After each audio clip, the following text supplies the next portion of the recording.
In primetime news this evening, still not resolved. JTA says salary anomalies still an issue for some teachers months later.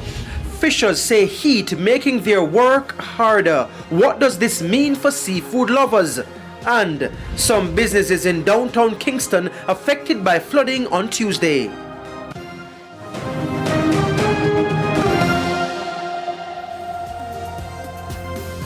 Good evening and welcome to Primetime News on air and online at onespotmedia.com. I'm Archibald Gordon. And I am Andrea Chisholm with a preview of what's to come in business news. Here's Javon Keys.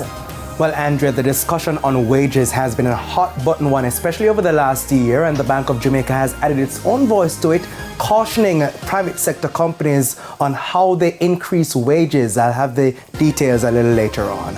Thank you, Keys. And good news on the track today. Jordan Ford has a preview of Primetime Sports.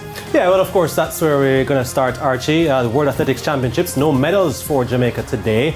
But good news is that 8 out of the 10 Jamaicans in action made progress in their respective events. I'll have the details a little later on in Primetime Sports. Thank you very much, Jordan. And we got a report of flooding this afternoon. Romaine Robinson, what's happening with the weather?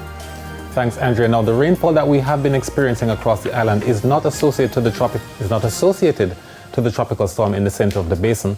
We do have a strong trough that is across the area, so we have strong venting, and we do still have those strong thunderstorms developing in the afternoon. I'll tell you more in the weather report and forecast.